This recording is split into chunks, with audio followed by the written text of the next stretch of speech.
Cette capsule vous est présentée par la boutique Maixu pour vos peluches et articles décoratifs geek, ainsi que par Evo Retro, distributeur d'accessoires cool pour gamers et collectionneurs de figurines et de jeux vidéo. Bonjour, Gilles ici pour Ciné Techno. Je vous parle du film Jujitsu. Le film de Dimitri Logothetis est distribué par VVS Films et met en vedette Alain Moussy, Nicolas Cage et Frank Grillo. Cette critique se base sur une copie numérique du film qui sort en DVD et en Blu-ray le 26 janvier 2021. En Birmanie, un mercenaire se réveille amnésique dans la jungle. Ses anciens compagnons le retrouvent vite et lui expliquent qu'il fait partie d'un groupe de guerriers d'élite chargés d'affronter un dangereux extraterrestre tueur.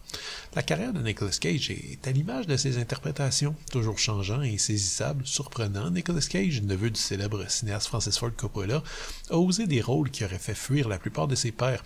Cela dit, après une petite période creuse au cours de laquelle il devait sans doute payer des factures, Nicolas Cage a connu un renouveau populaire grâce à des rôles particulièrement outranciers qui bien souvent transcendaient ses films. C'est que les débordements de Cage à l'écran peuvent facilement être mis en valeur en quelques secondes grâce aux réseaux sociaux, à des segments qui sont très écourtés sur YouTube ou à des memes sous forme d'images ou de gifs. Et donc pour toute une nouvelle génération, Nicolas Cage est ce type un peu cinglé, toujours sympathique, dont la présence est garante d'un bon moment de divertissement. Alors le voir au générique d'un film de série B qui combine arts martiaux et science-fiction, aux côtés d'artistes chevronnés du genre comme Alain Moussy, Frank Grillo et Tony Jaa, disons que ça avait de quoi mettre l'eau à la bouche. Les influences de Jujitsu sont franchement assumées, on passera pas par quatre chemins pour admettre dès le départ que le film est clairement une variante de Predator, axée cette fois-ci sur les mano à mano. Je peux pas vraiment en vouloir au film de copier Predator, c'est assumé quand même de bout en bout, alors je vais passer outre cette petite critique. Disons-le tout de suite, ceux qui veulent des combats vont être servis, je crois que le 3/4 du métrage est dédié à des chorégraphies plus ou moins violentes. Pour peu, on se croirait dans un jeu vidéo avec différents tableaux et 2-3 boss de niveau.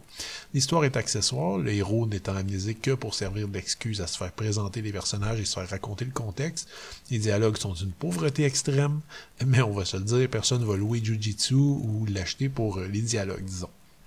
Il est clair que le budget est famélique. Les effets spéciaux digitaux sont tristes à voir et le fameux extraterrestre n'impressionne jamais, qui semble plutôt sortir d'une série Z italienne, disons.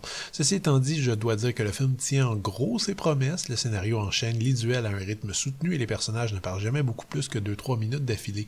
Là où le film échoue cependant, à mon avis, c'est à présenter les chorégraphies de façon intéressante.